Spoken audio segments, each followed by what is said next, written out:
always green. It's always green. What else? So we said we like corny men. We all agree? Yeah. We all agree that we like corny men because pretty much we are corny women. Yeah, she likes Daria. Yeah. Yeah, I do. Fun fact. Yeah. Big Cat likes Daria. Yeah. You know what? She definitely brought it back old school because I'm like, wait, Daria sounds familiar. I had to mention the combat boots and the trench coat. Yeah. For it to click. Yo, and it did. It clicked when she. I'm not gonna judge that. Huh? I'm not gonna judge that. Don't. I used to watch Ninja Turtles. I used to watch it all. So I was a very Nickelodeon, cartoony, networky, MTV. Oh yes, I love me some you know? Nickelodeon.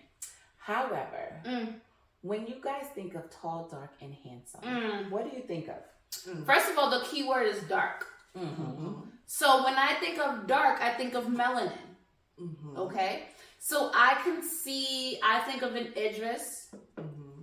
I think of a Denzel. You think Denzel's in?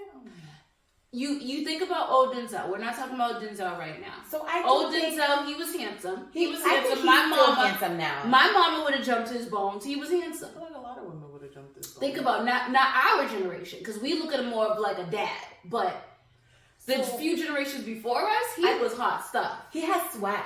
He does. That's what it is about him. That's what it is. That's what makes him handsome. It's the way he carries himself is what I find handsome about him. I don't think I would, if I had the opportunity and he was a regular schmegular Joe, I don't think I would date him.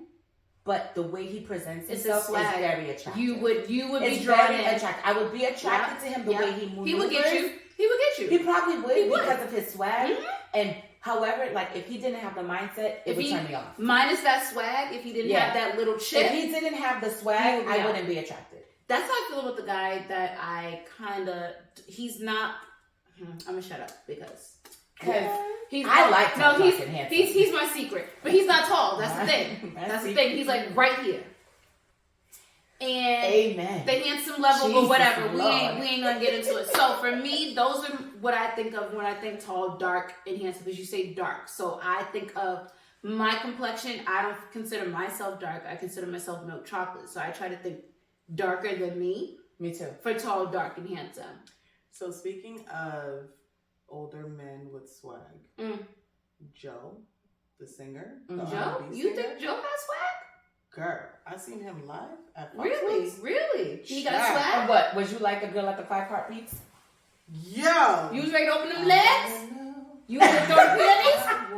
I was that's Joe? You want to throw the peonies? I did not feel like that back in the day growing up, watching Joe, listening to his music. We changed. We evolved. He was thick. And you was just like, oh, Zay. I was with my mom. I was like, go ahead. I ain't even going to do She said, I'm not going to cop up on my mom. She said, I can't even act up because my mama is here. I'm going to let my mama go after it, because that's more my mama's age range. Joe was good. So I would consider him as dark and handsome. He's not that tall. He's short. And you know what's crazy? Because I'm short. So if I said he's short, he's short. Because I'm only 5'3". Yeah. Give us a tall, dark, and handsome. I gave 2. And you can't use my 2. So I co-signed with yours, and I gave my reason why. So I can't think of one because, my risk it all is Method Man, but he's not dark. He's a lady. But let me tell you something. Listen.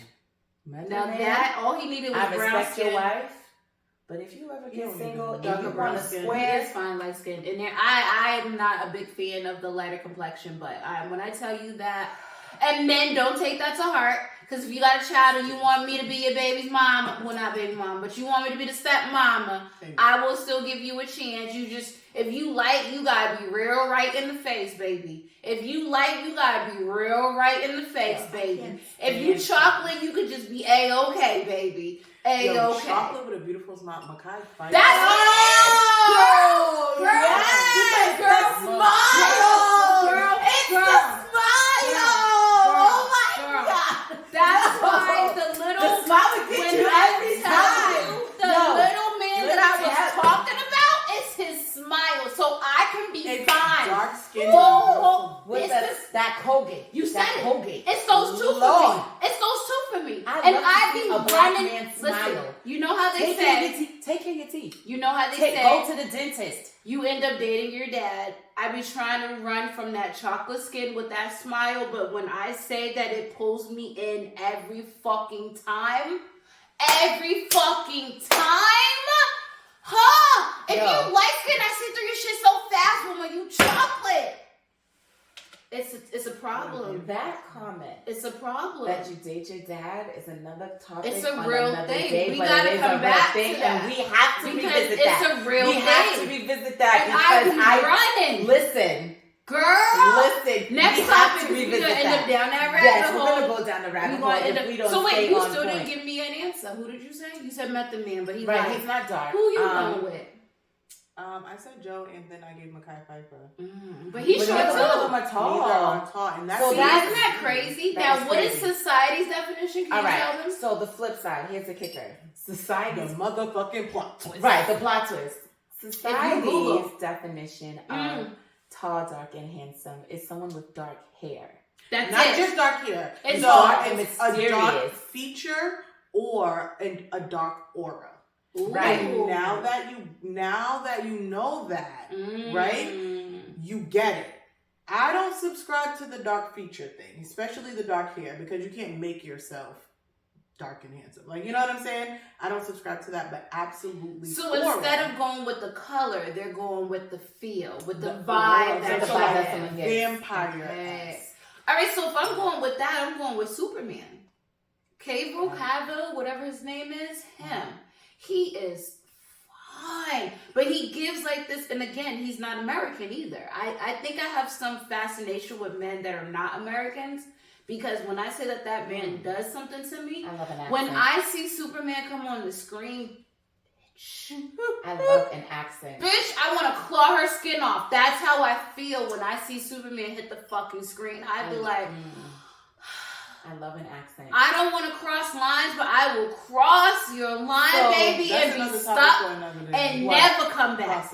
And never come back. There are few people that will have me cross that line, and he is one. Oh my God, Superman, if you are listening, I don't even want you in bed. Just find me and give me a hug so I can just fall out and melt.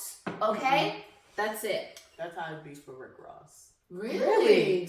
Wait, stop that. I'm the biggest boss that you've seen thus far. Just fucking talk to me.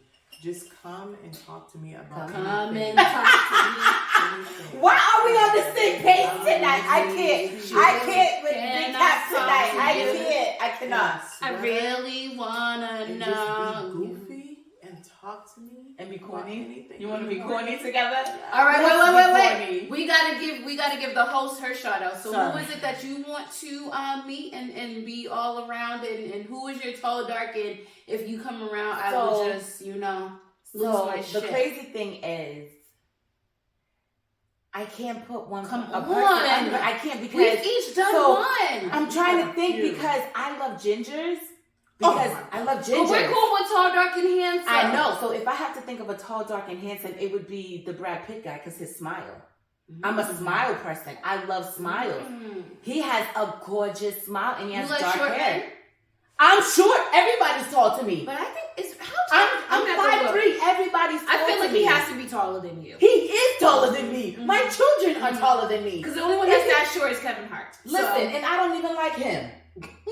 I don't find him to be funny. The only thing I could connect with what Neddie Boo said was that he creates a good scenario. Other than that, I don't like him either. He's 5'11", so you got that. He's still taller than you. Brad Pitt. Oh, I thought you were going to say Kevin Hart. Bitch, I'm now going to say no, the fuck he not. Now you know in his mind. I think he's more shorter than now you know who He might be able to get compensated for dwarfism. You know who I thought was 5'11", who you would think is 5'11", but is not 5'11", Tom Cruise. Do you know that they shoot angles so that he looks taller in all of his movies? Really? Because he's super short and he's like embarrassed of it. Never knew that. Mm-hmm. Never knew that. Now I don't find him cute. You know why? Because he decided to follow that cult ass fucking religion. Oh shit. Okay. Yeah. What would I? I have no idea. Me neither. Nobody. But they know what I'm talking about. I'm thinking of that man that everybody knows is sexy. He has long hair, nice eyebrows, looks like a wolf. Are you talking about the guy from Aquaman? Huh? The one that Lisa Bonet's married to? Yes. Yeah, Tom Cruise is only 5'7". What's his name? And I'm 5'3". That's a whole 4 inches. Do you know what 4 inches could do? But what's crazy is in every movie, he comes off like he's 6 feet. And it's all because he makes sure they do the cameras at a certain angle. Everybody knows that. Angles is everything. Jason Momoa. I knew you was talking about him. I knew right away. So here's my thing. I couldn't. He's too cute. He's cute. He doesn't have a dark aura? No, he's cute. He reminds me of a puppy that's going to follow me everywhere. He's cute. I don't like cute men. I think he's so cute. Like, I just want to hold him. He gives me rugged. And just like, he gives me cradle him. He gives me, he can fix the house. He gives me, he can fuck me good. He gives me all those things. I would take a Jason. He's not anywhere in my top 10, but I would take a Jason if he looked at me. Yes. I wouldn't take him if he looked at me. However, he does look like he's good at making love. I'm not a fucker. But I do think he is a passionate love maker. Yeah. He looks like he makes passionate love. And he can build my tiny home. And I love passionate love. Like, I like to be held close and like touched and like deep. Like, I like this. I don't like all that. Like, I don't want to feel like it's, you don't want to feel like jackhammer. Right. I don't want to feel like all of that. I don't like that. But if you're like holding me and you're like, oh my God, Jesus. He looks like that. Like a sensual. Right, and I'm okay with that because I enjoy sensuality. I'm more sensual than sexual. You don't get that with Jason? Nigga. I get that with Jason Momoa because, nigga, he's fine. What do you mean? That's what she's saying. Right. So you get that from him? I do get that from him. But you don't want him? Because he's cute.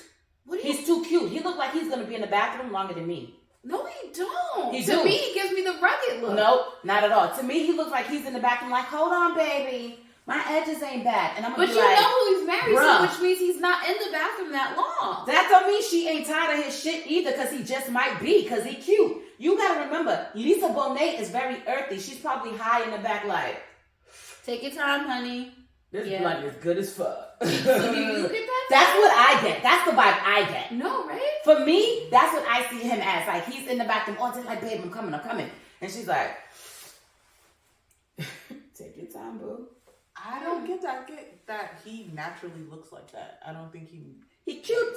He's like a chihuahua. He can't help that like he's he just cute. wakes up in the morning. And that's not a bad thing that he's cute. He's very attractive. I don't think that he puts effort into it. That's right. what you're that's saying. what I'm saying. So, I feel like he can wake up in the morning. I know he wakes up like that. I know he wakes up like that. Yeah. But I feel like his cuteness, he knows he's so cute that he just, because he doesn't have to put the effort into it, he just wakes up like that. He's cute. So he just goes outside and he's like, you're gonna adore me because I'm fucking cute. Yeah. You don't make those gives you the vibe that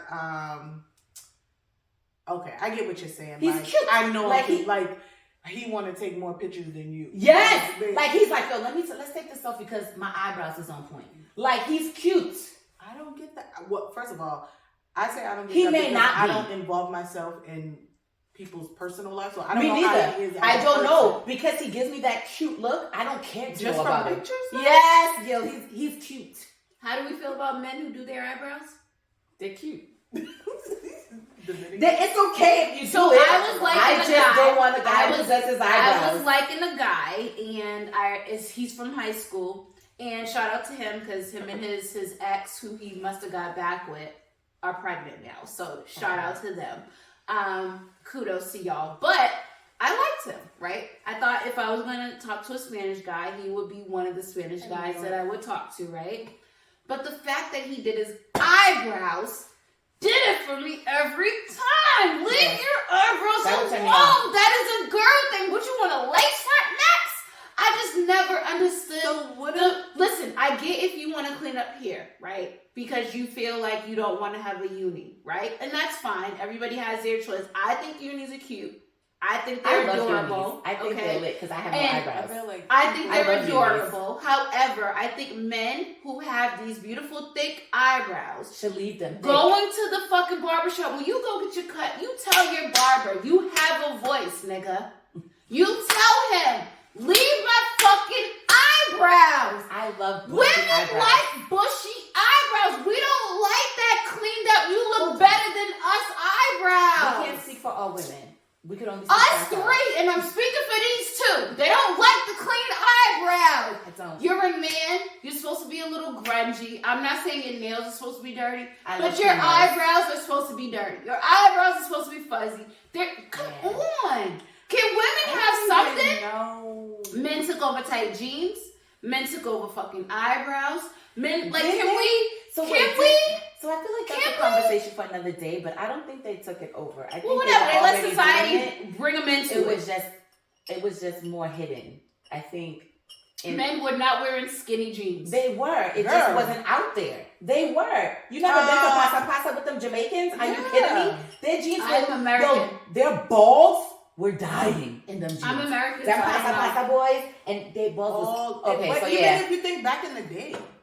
Yeah. Rick James. Bitch. Them pants was tight. Prince like... And the James and everyone y'all are naming, I had no interest in. I didn't know who they were. I knew who Prince was. So my sister. So I'm responding to you saying that men took it over. It's like right. No, they didn't. It's always out there. It's just like every fashion trend that comes back around. It's back around now. Well, I think it's stupid, and I think the eyebrows are stupid.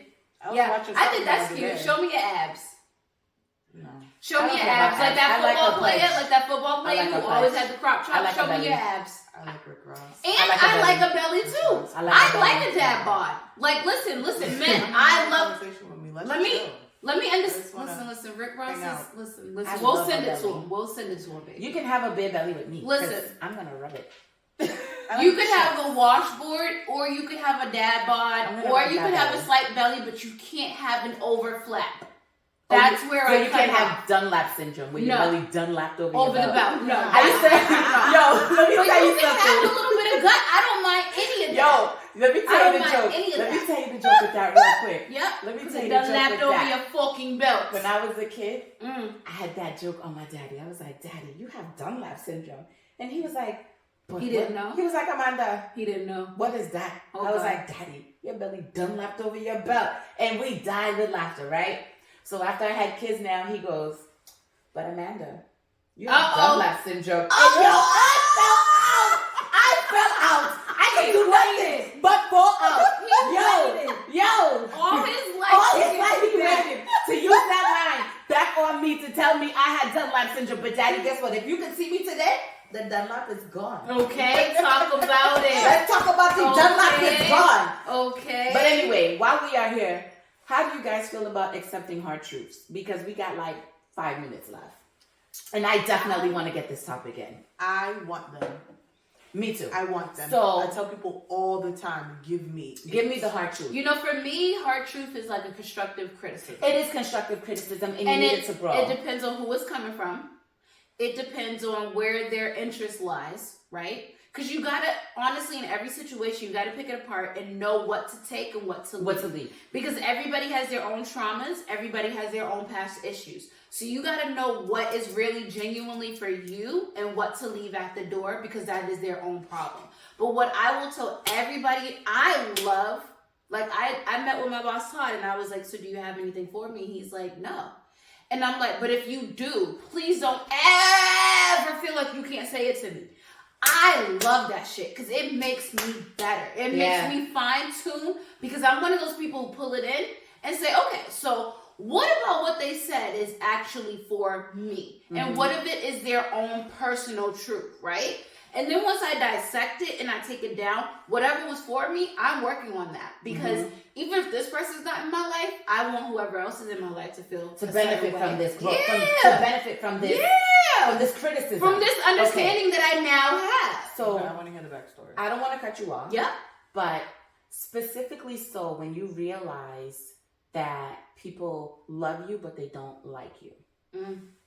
So, a very close friend of mine, we were having a conversation, and he said to me, what is a reason that your last relationship didn't work? And honestly, no person in my life has asked me this question. So it brought me to a place of self-reflection, like, damn, why haven't my relationships worked? So I just thought of me as a person in all relationships, not just romantic relationships. And I'm like, okay, a lot of friendships haven't worked because I'm mad hyper. My ADHD is through the roof. I'm very emotional. I'm very sensitive. And people can't receive that very well. Like, people don't know I'm a crier. Fun fact. Who would know? Like, I cry for everything. If I'm happy, I cry. If I'm sad, I cry. If I'm tired, I cry. You just won't know that if you're not in my life in that way. I'm affected so crazy by the way people are. And I think about it and I think about it and I'm an overthinker. And that is a huge downfall if someone doesn't know how to receive it. If they don't know how to fully accept me. So it's like, okay, some people may love the hyperness of me and may only want that version of me. They may love just the ADHD version of me. However, they don't know how to accept the emotional part or the sensitive part. So it's that part of like, okay, I understand this person, like they still love me as a person, but even it's not an individual thing. They have this problem with people as a whole. Like they can't take sensitive people. It's not that they don't like sensitive Panda. So sometimes you have to take that hard truth and you're like, okay, this person loves me. They love me and they'll be there and they'll show up for me however I need them to show up for me. But there's this one part of me that they haven't fully accepted. Does that make sense? Mm-hmm. Okay. So that's why when I was like, hey, you guys, let's talk about this. Like, at first it was like, it sounds harsh. Because, of course, it's a hard truth. You have to, right. Mm-hmm. But it's like, wow, this person loves me, but they don't really like me. They don't mess with me wholeheartedly. They only have accepted certain parts of me, but they haven't accepted me fully as an individual person. So if they love you, they have accepted you, they just can't deal with certain things parts and they've set up boundaries. Right. And they set up that particular boundary. Mm-hmm. And for some people that aren't in that space of growth, they may take that in a negative light. Mm-hmm. But when you're growing, it's just like, they're just protecting their peace. That's exactly where I was going. I'm like, okay, is that a bad thing? It's not a bad thing. And so that's why to say. And so that's why I wanted to have this conversation with you guys. Like, how do people process people that love them but just don't like all of them?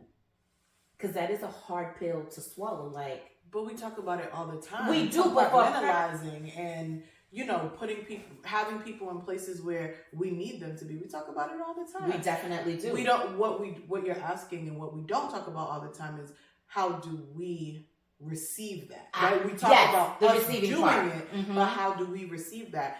And I am a realistic person, and I know that it happens. I know that it happens because I do it, so I understand it. And I am your fucking going out person. I'm your going out person. If I'm your person that, I know I can call Nedra and talk to her, then that's, you know what I'm saying?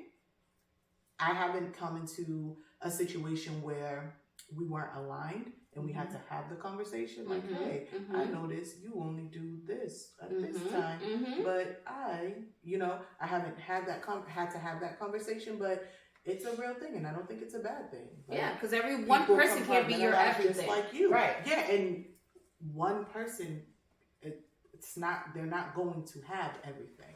Maybe. They cannot with I them. honestly just wanted to touch you. So I think we always sandwich her. I think it's a good thing. I think when boundaries, so when it doesn't turn into something negative in a separation, I think boundaries are a good thing. Because I truly feel like boundaries means I'm telling you this because I actually love you and I want you there.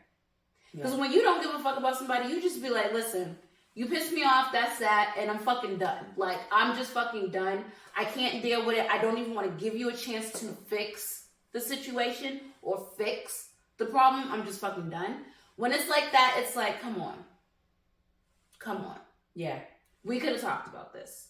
We could have figured this out. But when it's a situation where it's like, listen, I don't like when you do this. I need you to cut that out. You can't be mad at that. Because they're being honest with you. Because they're being honest. And they're saying that this makes me uncomfortable, but otherwise, all around, I fucking love you. Don't fuck up and keep doing this. Because I don't want to run. Yeah. And I feel like that's a real true friendship when you can have those conversations. Right.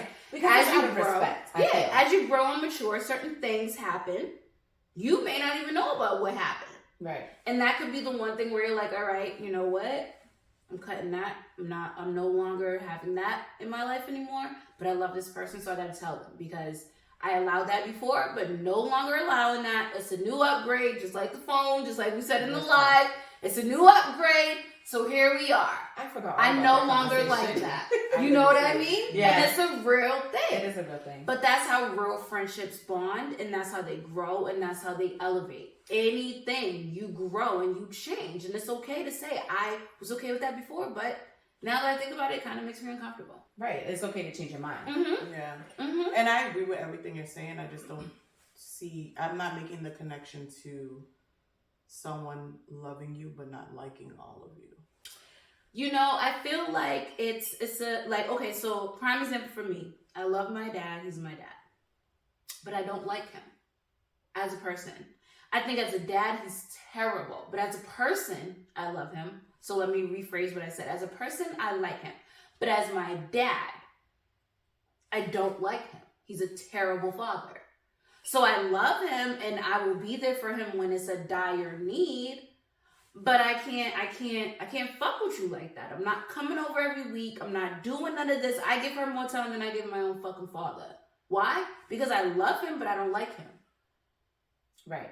So from one of my examples would be, like, I have friends that are not morning people, and I'm up at like 4:30. I know who I can call at 5 o'clock with my ADHD, and it's okay. Mm-hmm. And I know which friends I cannot call because they're gonna cuss me stick. Yes, that's me. And I'm not, unless like it's life or death, I'm not calling her at 5 o'clock in the morning because I know she's gonna be like, bitch, what are you doing? What the fuck? I'm literally just rolling over. Yeah, I'm not. Like, I'm just not, because I respect the fact and I understand her that she's not a morning person. Mm-hmm. You get what I mean? Mm-hmm. So it's like, it's not that she doesn't like that I'm a morning person and I'm hyper at 5. You get what I'm saying? But she loves me wholeheartedly. And if I do call her at 5, I'm like, yo, I need you. She's up. I'm gonna listen. Does that make sense? I'm gonna listen. Up. What's up? She's up. Who we hurting? Like, she knows I'm a morning person. Where we burying accepted that. But bitch, don't call me. Because if you call me, I know what's like, I need to listen. I'm up. What's up? What happened? If I don't call me just because you want to talk. Yeah. You know what I'm saying? Like, I know who I can call at 5 o'clock in the morning. Just like I know I can't call her at 11 p.m., 12 o'clock, midnight. But if she calls me twice, I know I'm getting up and I'm coming. Like, what's going on? It must be something serious. Right. So because, okay, so you're a logical person and I'm an emotional person. So initially, it takes me a while to get to that, of it logical. Because in the beginning, I'm like, why don't they want to talk to me? And they don't want me around. I need someone to... They didn't respond. Yes, initially, yeah, that's what I would be like if I didn't know you as a person. You know what I'm saying? So I have to sit with myself like, no. They actually do love you. They don't like anyone. Yes, there you go. They have nothing to do with the fact that it's me. They don't care a fuck who's calling them at. They don't care. Just don't do it. My mama knows. You know what I'm saying? So because I'm emotional and because I know I overthink everything, I have to bring myself in. I do. I have to bring it's a whole process. And I've told myself, because I'm an overthinker and I'm so emotional, I give myself no more than 3 days to dwell on a topic. Because if in 3 days, if Jesus rose from the dead and came back to life in 3 days, I should be able to get over something in 3 days. That's how. Okay. And I give a full 24. That's how I analyze things. And honestly and truthfully, I don't even make it to 3 days anymore. Yeah. I'm processing in like 5 to 10 minutes, and I'm like, okay.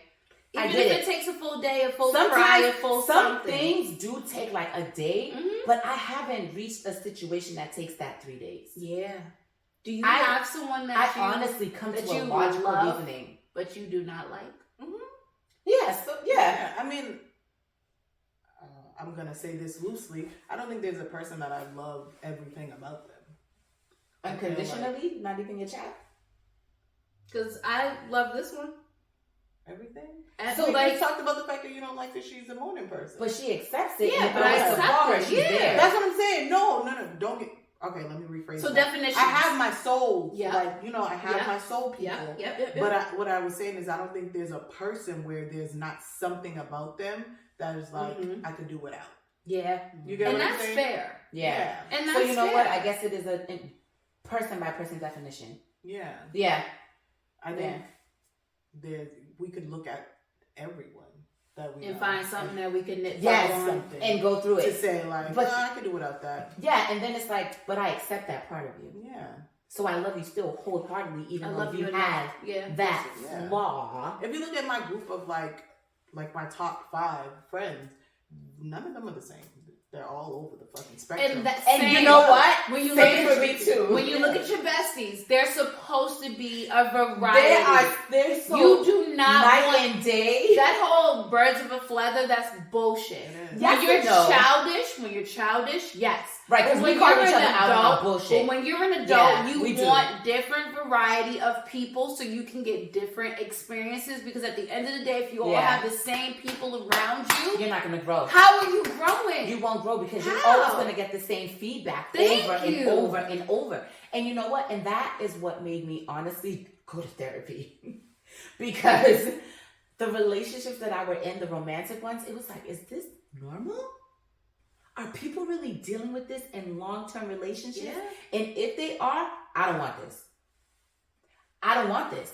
And every time I would communicate with someone that was in a long-term relationship, and I'd be like, okay, so this is the situation. How would you handle it? And they'd be like, what? And I'd be like, this isn't normal? They'd be like, no. And I'm like, oh, thank God I don't feel crazy, bitch, because this nigga, you know. So that's what really made me get into therapy, because one, you can't have those type of conversations with everyone. So where a therapist is confided to confidentiality, I know I can trust you with this information, because bitch, if I hear it, I'm suing you. So it's like, but it's not even that. It's just a neutral person. Right. That neutral person. And it's so crazy because my first homework assignment from my therapist was, who are people that you can be transparent with?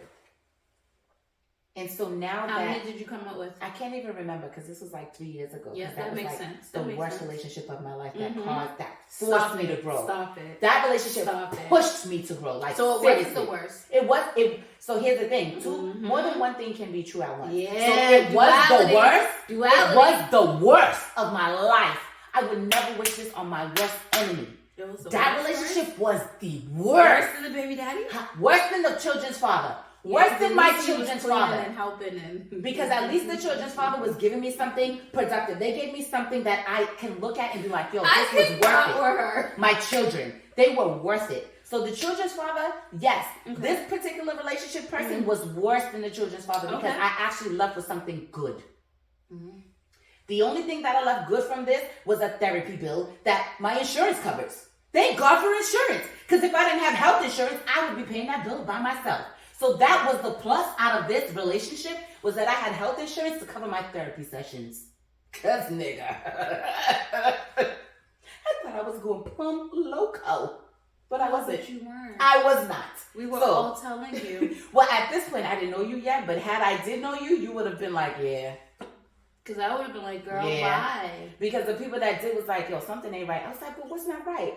Because I'm so like in the clouds sometimes. Again, I'm the emotional one. Being a PK. I'm the emotional one. Being a PK, like, yo. But this feels nice.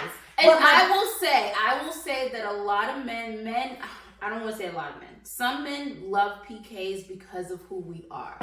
Because we're understanding, we're fucking forgiving, we're trying to see the good, we're trying to, we want to forgive and forget and all these things. Fuck out of here! Let me tell you something now. The PK has become minimized and Veronica has maximized. Girl! And it's so ridiculous now, because the PK be like, but, and Veronica be like, no. No, the truth is, no. The gag is. So when you start accepting those hard truths, I don't know who's going to get that PK version of me for too long, because Veronica be like, nope. They have to be worth it. Those hard truths, she be like, nope. Nope. Wow. And that nope went from 3 days to like 30 minutes. I wish you was a PK. I'm so proud of myself. I wish you was a PK. I'm so proud of myself. Because we're so like, it's such a double-edged sword. Because it's a beautiful thing. But that's life. But it's also so not beautiful. It's so not beautiful. Yeah. Like, it's beautiful, but it's so not beautiful. And Neddie Boo's like, I don't know what y'all are talking about. I've never experienced this. She can't relate. And that's, you know what? That's a blessing and a curse. I swear it's a blessing and a curse. My yang to my yang. Because the experiences, the painful experiences that I have been experiencing within the last 2 years probably have been the best. Because of the growth. Growth that came with it and the benefit out of that pain. It was like, You ever hear like the archangel sing, oh, when you feel yourself coming out of your fucking She skin? really He's make been that in face? this whole damn podcast. Yeah. The whole recording, he been here. Yeah. So those were our topics, and I'm proud of us that we did all 4 topics. Did we for real? We did, and we did it. I'm so proud of us. I'm so proud of us, and we did it. So you can get home to do your homework. I want kudos from the AV We guy. did it. Okay, We did it. because we did it, now- y'all. We are on time. We started on. No, we didn't. Wait, start that on ain't time all the because time. I messed up. That ain't all the topics. That is. I'm That going to is. look. I don't That believe is. you. Nah. That is all the Nah. topics. Nah, we that did it can't in be. time. That We can't came. We showed up. We conquered. And this is what I'm talking about. When it comes to growth and when it comes to intentionality. Yeah, we did. When it comes to intentionality and effort, Wow. I love these women. I love how they Wow. intentionally got here on time. Even though we had hardships setting up, which it's been so dope.